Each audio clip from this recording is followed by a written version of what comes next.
प्रणाम करती हूँ अपने गुरु महेश्वर शिव के चरणों में। माता भवानी के चरणों में मेरा प्रणाम है। इस कालखंड के प्रथम शिव शिष्य साहब श्री हरेंद्रानंद जी के चरणों में मेरा प्रणाम है। शिव शिष्य परिवार की शक्ति दीदी नीलम आनंद जी के चरणों में मेरा प्रणाम है। शिव गुरु कारवां के माध्यम से हमसे जुड़ने वाले आप सभी को मेरा प्रणाम है।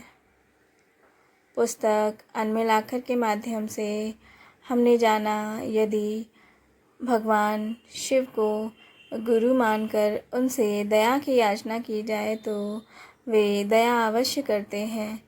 इस बात की स्वानुभूति साहब श्री को हो गई थी और इसके फलस्वरूप हम सभी शिव शिष्यों को प्रथम सूत्र अपने गुरु महादेव से दया की याचना करना मिल गया था।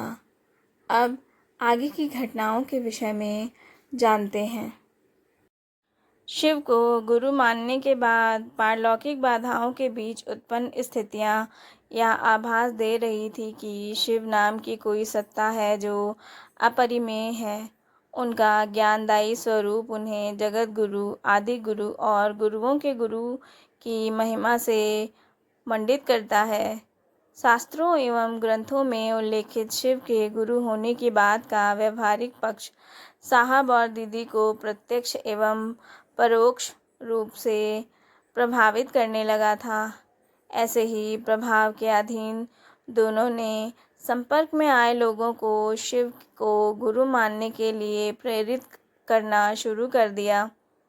ये इच्छुक व्यक्तियों को शिव को गुरु मानने की मनोदशा में ले जाते और शिव द्वारा प्रदत्त पंचाक्षर मंत्र का मनन करने और भगवान शिव का ध्यान करने का परामर्श देते।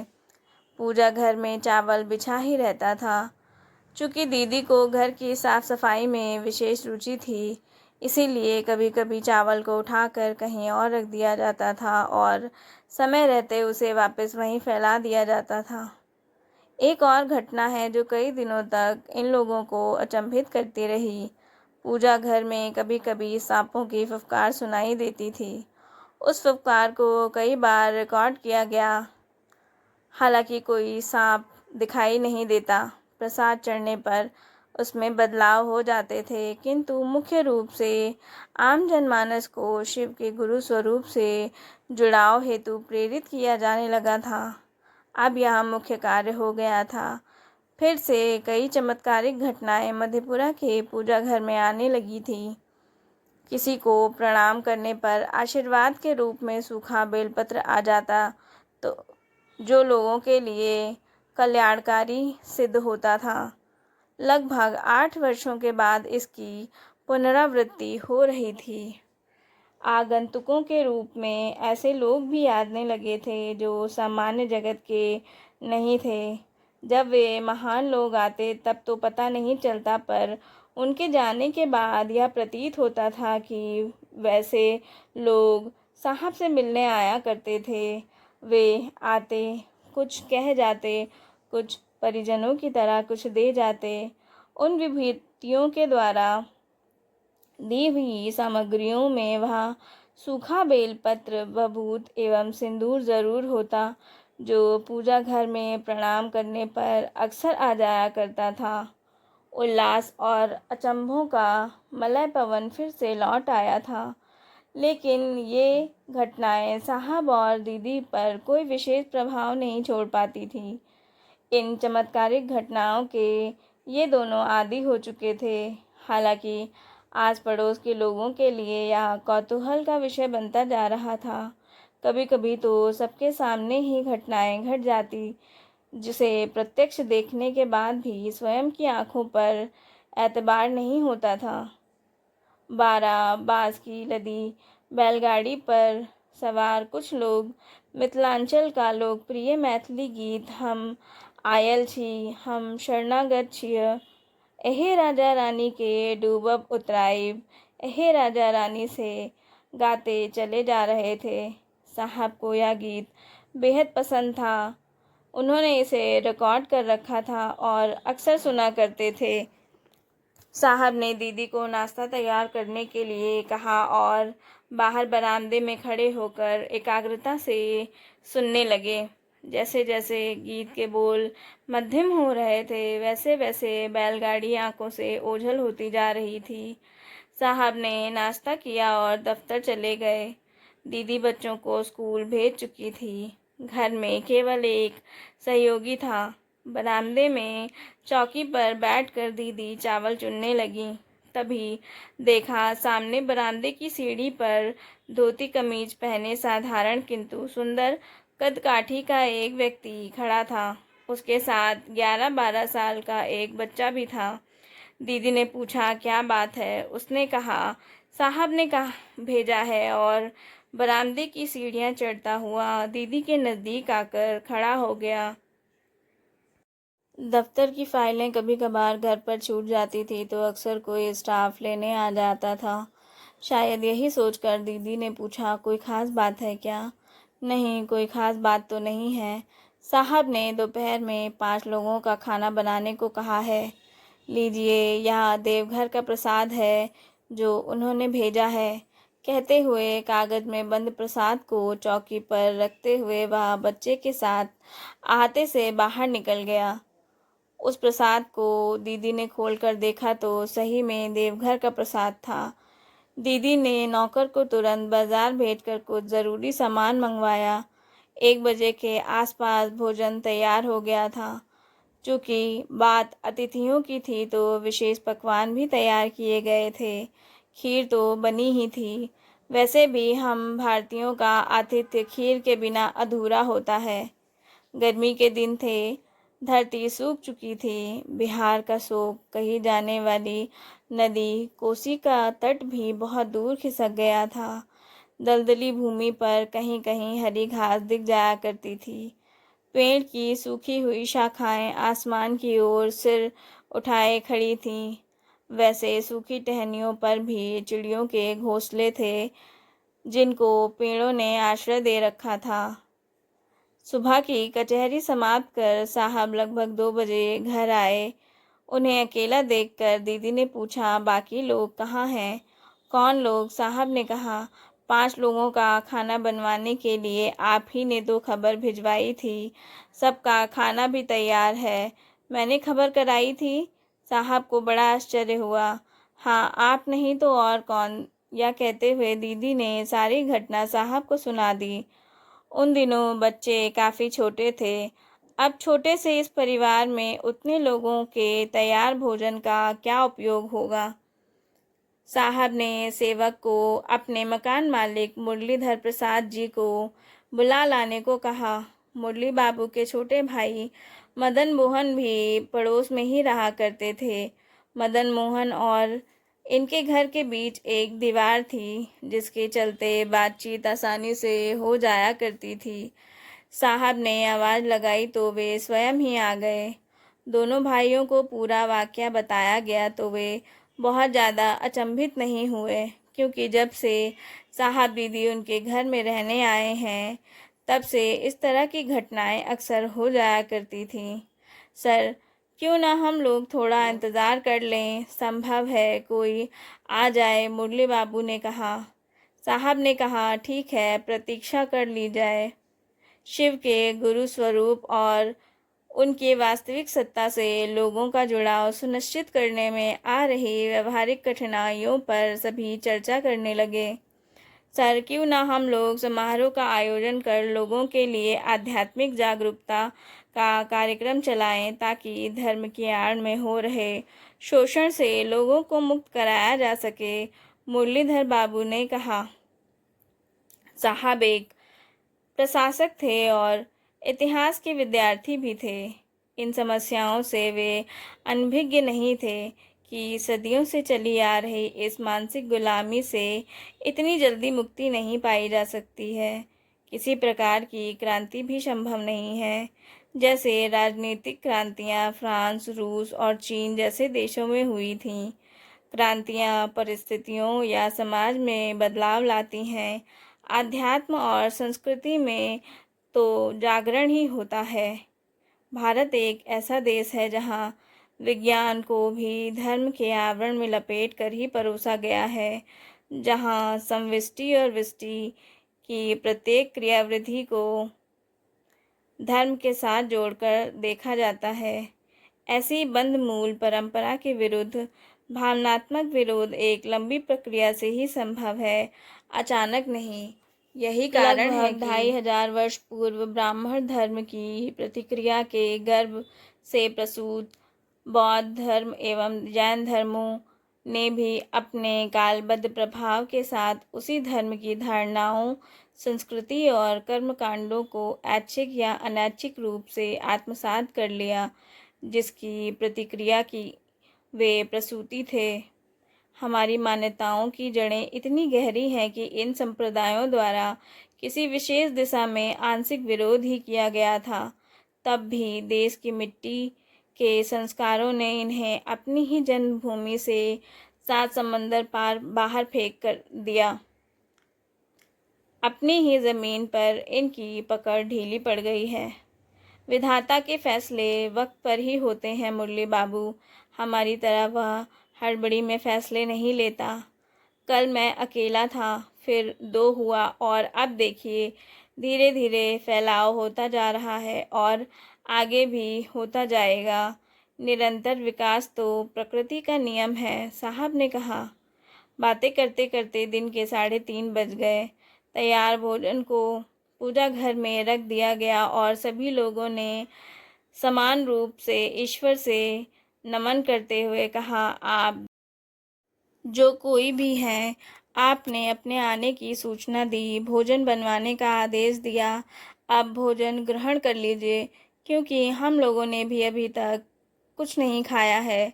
हालांकि इस आग्रह की कोई प्रतिक्रिया आधे घंटे तक नहीं हुई। देर काफ़ी हो चुकी थी। अंततः इन लोगों ने पूजा घर में ही थाली में भोजन निकालकर स्वयं भोजन करना प्रारंभ कर दिया। साहब ने कहा, चलिए हम लोग ही अपने आप को देवदूत समझकर भोजन करते हैं। खीर के बर्तन से जब खीर निकाली जाने लगी तो जमी हुई खीर के नीचे हरे रंग की किशमिश की एक मोटी परत थी। दीदी आश्चर्य में थी। हरे रंग की प्रजाति वाली किशमिश तो घर में थी ही नहीं, खीर में डालने की गुंजाइश कहाँ होती। वैसे भी इस तरह के फल अलग प्रदेशों के होते हैं। मधेपुरा और आसपास के शुष्क इलाकों में इनके उपलब्ध होना असंभव था। सभी विस्मित थे। तारों से भरे आसमान के बीच चंद्रमा इस प्रकार से दिख रहा था जैसे कमल से भरे सरोवर में कोई राजहंस तैर रहा हो। देवाशीष बाबू को नींद नहीं आ रही थी। डिप्रेशन में जो चल रहे थे, चुपचाप घर के कोने में पड़े रहते, ना ढंग से खाना खाते, ना किसी से कोई बात करते। घर के लोग चिंतित थे। उनकी पत्नी ने उन्हें नींद की गोली देते हुए कहा, चलिए अब सो जाइए, सुबह मधेपुरा भी तो जाना है आपको। पिछले महीने वे ससुराल गए थे तो डॉक्टर श्री कृष्ण सिंह जी से साहब के विषय में पता चला था। ये पाटन वाले श्री कृष्ण बाबू थे। इन्होंने अपनी अनुभूतियों को बताया। साहब और दीदी की प्रशंसा में शब्द कम पड़ जाते थे उनके। बकौल श्री कृष्ण जी वे बड़े सिद्ध पुरुष हैं। देवाशीष बाबू के परिवार वाले उनकी महिमा को सुनकर इनसे मिलना चाह रहे थे और इन्हें एक बार उनसे दिखाना चाह रहे थे। दवा के साथ दुआ भी आवश्यक है। कौन जाने किसकी दुआ कब लग जाए। मधेपुरा जाने का कार्यक्रम बना। इनके पुराने अनुसेवक मोगल के साथ देवाशीष बाबू का जाना तय हुआ। दूसरे दिन मोगल के साथ मधेपुरा के लिए वे प्रस्थान कर गए। शाम का अंधेरा जब घिरने लगा तो उसने कहा, मालिक अगर हम लोग सहरसा में ही कहीं रुक जाएं तो अच्छा होगा। मधेपुरा पहुंचते पहुंचते तो रात हो जाएगी। तुम ठीक कहते हो मोगल, देवाशीष बाबू ने कहा, यही अच्छा रहेगा। हम लोग सुबह गाड़ी से चल देंगे। ज़्यादा रात को किसी भी अपरिचित के घर जाना अच्छा नहीं रहेगा, और वे भी एक अफसर के घर। सामने रिक्शा वाला दिखा तो वे बोले कि किसी अच्छे होटल में ले चलो। सहरसा बस स्टैंड के समीप एक होटल में उन दोनों ने रात गुजारी। दोनों भोजन की प्रतीक्षा कर रहे थे। मुगल ने पूछा, मालिक, वहाँ क्या काम है? वहाँ के साहब क्या सचमुच बड़े सिद्ध हैं? देवाशीष बाबू बोले, ज़्यादा कुछ तो मैं भी नहीं जानता हूँ मुगल, लेकिन जैसा सुना है उससे तो यही लगता है। तब तक होटल का स्टाफ खाना लेकर कमरे में आया। बातचीत भी चल रही थी और खाना भी। खाना लेकर जो स्टाफ कमरे में आया था वहाँ मधेपुरा का ही रहने वाला था। दोनों की बात को बीच में ही रोकते हुए उसने कहा कि सर, क्या आप लोग हरिंद्रानंद जी की बात कर रहे हैं जो मजिस्ट्रेट साहब हैं? देवाशीष जी को लगा जैसे काले मेघों के बीच में बिजली का एक तीक्ष्ण रेखा चमक गई हो। कहा, हाँ, हम उन्हीं की बात कर रहे हैं। पर तुम कैसे जानते हो उनको? उनको इस इलाके में कौन नहीं जानता सर। मेरा घर मधेपुरा ज़िले के सिंहेश्वर स्थान में है। पहले हम अपने गांव में ही रहते थे। एक दिन तो चमत्कार ही हो गया। मेरे घर के पास में ही श्रृंगी ऋषि द्वारा स्थापित भगवान शिव का प्रसिद्ध सिंहेश्वर मंदिर है। वहाँ बहुत दूर दूर से लोग पूजा अर्चना करने आते हैं। वराह पुराण में इसका विस्तार से वर्णन भी है। वहाँ महाशिवरात्रि का बहुत बड़ा मेला भी लगता है। उसी प्रसिद्ध मंदिर में उन्होंने भगवान शिव को प्रसाद खिलाया था, जिसे लोग आज तक नहीं भूले हैं। आप उनके पास जा रहे हैं तो सिंहेश्वर स्थान ज़रूर जाइएगा। खाना खिलाने के बाद वह चला गया। मुगल भी थक गया था, सो गया। लेकिन इनकी रात तो आंखों में ही कटी। सुबह उठते ही मुगल को उठाया और वे झट से तैयार हो गए। मैनेजर से देवाशीष बाबू ने पूछा, भाई, मुझे मधेपुरा जाना है, कैसे जाऊं? कोई सुविधाजनक मार्ग हो तो बताइए। उसने कहा, आप स्टेशन चले जाइए, वहाँ मधेपुरा के लिए ट्रेन मिल जाएगी आपको। ट्रेन भी मिल गई। थोड़ी ही देर में मधेपुरा आ गए। स्टेशन से बाहर निकले तो एक रिक्शे वाले ने पूछा, बाबू, कहाँ जाना है? पुरानी मस्जिद के पास। चलोगे? वहाँ एक मजिस्ट्रेट रहते हैं, उन्हीं के घर जाना है। रिक्शे वाले ने जैसे ही सुना दूर छिटक गया और बड़बड़ाने लगा, बाप रे बाप, भैया, हम वहाँ नहीं जाएंगे। आप भी मत जाइए, बुरा फंसिएगा। हम बता देते हैं आपको, आप नया मालूम होते हैं। अपनी ठेठ बोली में उसने कहा। बिना रुके बोलते जा रहा था, अरे, वो आदमी को भेड़ बना देते हैं, बहुत बड़का तांत्रिक है। चलो, कम से कम मस्जिद तक तो छोड़ दो, उसके आगे नहीं जाना। देवाशीष बाबू ने कहा, नहीं, हम वहाँ नहीं जाएंगे। आपको मेरी बात नहीं सुननी है तो मत सुनिए, पर हम वहाँ नहीं जाएंगे। रिक्शेवान कहीं से भी तैयार नहीं हुआ। उसकी बात को सुनकर मुगल भी थोड़ा थोड़ा डरने लगा। उसके चेहरे के भाव आसानी से पढ़े जा सकते थे। वो बोला, मालिक, लौट चलिए, कोई इतना भी गलत नहीं बोलेगा, हमको भी डर लग रहा है। देवाशीष बाबू ने फिर से कहा, अरे भाई, हम लोग नए हैं, हमारी मदद नहीं करोगे क्या? ज़्यादा जानकारी नहीं है हमें। जहाँ तक संभव हो हम लोगों को छोड़ देना। काफ़ी मान मनवर करने के बाद वह तैयार हो गया। ठीक है, आप लोग नए आए हैं तो हम चलते हैं, लेकिन पुरानी मस्जिद से आगे नहीं जाएंगे। इतना कहकर उसने बैठने का इशारा किया। पुरानी मस्जिद के पास रिक्शा रुक गया। उसने दोबारा हिदायत दी। कुछ दूर चलने के बाद एक राहगीर से देवाशीष बाबू ने साहब की आवाज़ का पता पूछा। उसने इशारे से घर दिखाते हुए कहा, वहाँ मुरली बाबू का घर है, वहीं वे रहते हैं। ये दोनों अब साहब के द्वार पर खड़े थे। देखा, सामने बरामदे में धोती गंजी पहने हुए एक व्यक्ति बच्चों को पढ़ा रहा था। पहचानता तो नहीं था, पर देखने से लग रहा था कि यह जो भी है वह अपनी लौकिक जिम्मेदारियों का निर्वहन कर रहा है। पढ़ रही बच्ची ने कहा, पापा देखिए, गेट पर कोई खड़ा है। उन्होंने अपनी गर्दन घुमाई और देखते ही पूछा, क्या बात है? हमें हरिंद्रानंद जी से मिलना है, देवाशीष बाबू ने कहा। बोलिए। वे खींचकर बोले, हमें हरिंद्रानंद जी से मिलना है तो आपको क्या बोलूं? वस्तुतः दिमाग में एक तांत्रिक की छवि बनी हुई थी, तो इन्हें क्या समझता। थोड़ी देर पहले रिक्शे वाले ने भी तो इनकी छवि कुछ ऐसी ही बनाई थी। अरे बोलिए ना, क्या बात है? मैं ही हूँ हरिंद्रानंद। आवाज़ थोड़ी कड़क थी। वैसे भी वर्षों से शमशान की साधना और अघोरी जीवन से विशेष आकर्षण के कारण बोली थोड़ी औघड़ जैसी हो गई थी साहब की। देवाशीष बाबू स्वयं देवी के उपासक थे, अघोरियों एवं तांत्रिकों की संगत में रह चुके थे, इसीलिए उन्हें समझते देर नहीं लगी कि सही आदमी के पास पहुंच गए हैं।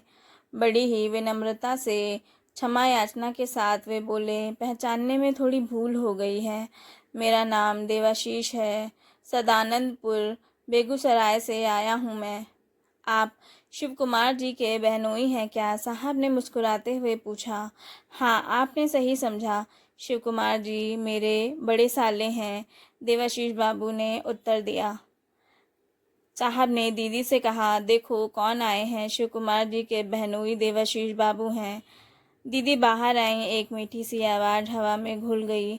बड़ी ही आत्मीयता के साथ दीदी ने कुशल क्षेम पूछा।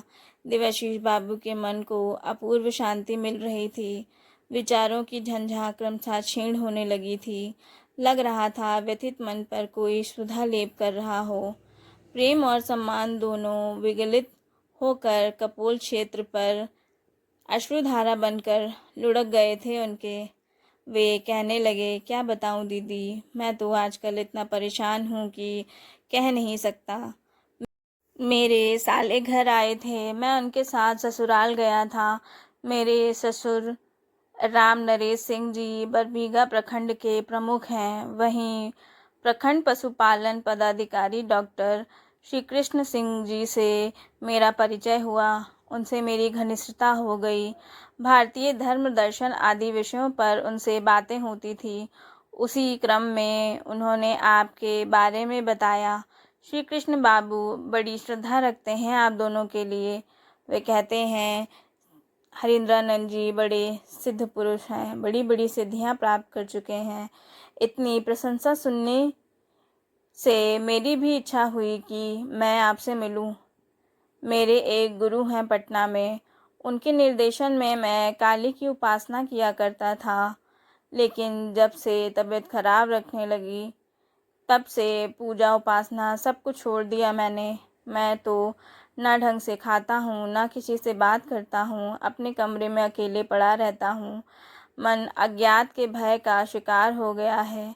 किसी से मिलता भी हूँ तो लगता है कि यह मेरी अंतिम मुलाकात है। भय की काली स्याही मुझे अपने रंग में रंगने लगती है। डॉक्टर साहब और मेरे साले साहब आपसे कुछ दिन पहले मिलने आए थे, पर उन्होंने मुझे छोड़ दिया था। फिर मैंने सोचा कि अब तो आपसे मिलूँगा ही मिलूँगा, बस यही सोचकर चला आया। मेरी कहानी यही है, इसके बाद मैं क्या कहूँ। कोई बात नहीं, आपको कुछ नहीं होगा और आपको कुछ हुआ भी नहीं है, दीदी ने वात्सल्य से कहा। नाश्ता करने के बाद साहब ने पूछा कि देवाशीष बाबू आप घर पर ही आराम करेंगे या मेरे साथ ऑफिस चलेंगे? मैं तो आपसे मिलने ही आया हूँ सर। अगर ऐतराज़ ना हो तो आपके साथ चलकर आपके सानिध्य की कृपा प्राप्त कर सकूँगा। दिन में खाना क्या खाएंगे? साहब ने पूछा। कुछ भी खा लूँगा। आप पूजा घर में प्रणाम कर आइए, फिर ऑफिस चलते हैं। प्रणाम कर लौटे तो साहब ने पूछा, पूजा घर में कुछ आशीर्वाद आया होगा, जाकर देखिए। जाकर देखा तो वहाँ बिछे चावल पर लिखा था, देवाशीष तुम हवन कर लो। वह एक बेलपत्र भी था। इन्होंने बेलपत्र उठा लिया। दीदी को दिन के खाने में चिकन बनवा देने के लिए कहते हुए साहब जीप से ऑफिस की ओर निकल गए। ऑफिस में दोनों के बीच बातचीत का अवसर नहीं हुआ। देवाशीष बाबू का मन तो पूजा घर में आए संवाद और बेलपत्र पर ही अटका था। क्या हुआ? क्यों हुआ, कैसे हुआ, सवालों की लहरें हिलोरे मार रही थी। वे इसका रहस्य जानना चाह रहे थे। चाय पीते पीते साहब ने बताया कि मेरे यहाँ पूजा घर में प्रणाम करने पर कुछ आशीर्वाद आता है। आपको जो संवाद प्राप्त हुआ है उसके अनुसार आप हवन कर लीजिए। सर, आप अगर हवन की सामग्री का विवरण मुझे बता देते तो मैं जल्दी से सभी सामग्री ले आता। नहीं, मेरे यहाँ सामान है, आप शाम को हवन कर लीजिए, साहब ने कहा। घड़ी के घंटे की आवाज़ ने जता दिया कि अब घर जाना है। वे दोनों आवाज़ की ओर चल दिए। रास्ते में उन्होंने देखा कि देवाशीष बाबू के साथ आया हुआ उनका निजी सेवक मोगल सड़क के किनारे खड़ा है। गाड़ी को धीमा करते हुए साहब ने कहा कि आपका आदमी आपका इंतज़ार कर रहा है, मिल लीजिए। गाड़ी के रुकते ही मोगल दौड़ता हुआ देवाशीष बाबू के पास आया और कहने लगा, मालिक, यहाँ से जितनी जल्दी हो चलिए। उस दिन रिक्शे वाला जो बोल रहा था वह सब सही बोल रहा था। घबराए हुए मोगल को ठठास बांधते हुए उन्होंने कहा, बताओ तो क्या हुआ है? हम हैं ना, कुछ नहीं होगा। और यह कहते हुए वे जीप से उतर गए। साहब जीप को लेकर आवास की ओर आगे बढ़ गए। नहीं नहीं, पहले चलिए, हम सब रास्ते में बताएंगे, जल्दी भागिए। ठीक है, चलते हैं, बताओ तो क्या हुआ? मुगल ने धीरे से कहना शुरू किया, मालिक, दिन के खाने के लिए जिस मुर्गे को काटा गया था वह बिना सिर पैर के दौड़ता हुआ बर्तन से बाहर निकल गया। टपाक से देवाशीष बाबू बोले, क्या बोल रहे हो मोगल? तुम्हारी बात मेरे समझ में नहीं आ रही है, पूरी बात बताओ। तब फिर उसने बताया कि साहब का नौकर मुर्गा को साफ करके हमसे बोला कि चाकू लेकर आ रहे हैं, तब इसका पीस बनाएंगे, आप देखते रहिएगा। हम वहीं थे। अचानक से मुर्गा कढ़ाई से निकलकर दौड़ने लगा और बाहर सड़क तक पहुंच गया। वहां भीड़ भी जुट गई। हल्ला गुल्ला सुनकर दीदी जी भी वहां आ गई। उनसे पूछ लीजिएगा। मरा हुआ मुर्गा जब दौड़ने लगा तो हमारा तो दिमाग ही सटक गया। फिर से देखा, मुर्गा कढ़ाई में वापस आ गया। हम तो नहीं खाएंगे, ये देखकर हम वहाँ से चल दिए। वही मुर्गा बना है, आप भी मत खाइएगा। दीदी जी हमें रोक रही थी लेकिन डर से हम वहाँ नहीं रुके। आपका बाट जो रहे थे, आप खर्च दे दीजिए, हम घर जाएंगे। बहुत देर तक मुगल को समझाया, तब जाकर वह वापस आया, लेकिन उसने भोजन नहीं किया। साहब के घर आकर सारा प्रकरण देवाशीष बाबू ने सुनाया तो उनकी बातें सुनकर साहब ने कहा, लगता है बहुत डर गया है। मुरली बाबू के यहाँ बोल देता हूँ, उनके घर खाना खा लेगा वो। तपस्या के बल पर व्यक्ति ऐसी शक्तियाँ प्राप्त कर लेता है जिससे सामने बैठे मनुष्य के मन में चल रहे विचार तरंगों को समझने में कामयाबी मिल जाती है।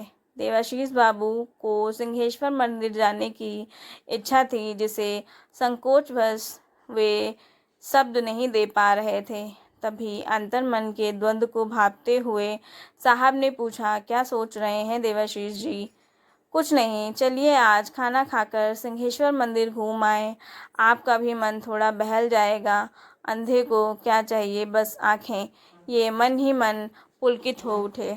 भगवान शिव गुरु हैं और जन सामान्य के भी गुरु हो सकते हैं, इस बात की अनुभूति साहब दीदी को हो चुकी थी। वे लोगों को शिव के गुरु स्वरूप से जोड़ने लगे थे। वे इच्छुक व्यक्तियों को शिव को गुरु मानने की स्थिति में ले जाते और उनको शिव के पंचाक्षर मंत्र से उन्हें प्रणाम करने और ध्यान करने के लिए कहने लगे थे। अब यह कार्य उनका मुख्य कार्य बन चुका था। उनके जीवन में और कौन कौन सी घटनाएं घटित हुई, यह सब अगले भाग में जानते हैं। शिव गुरु कर्मा के माध्यम से हमसे जुड़ने के लिए आप सभी का आभार, आप सभी को प्रणाम।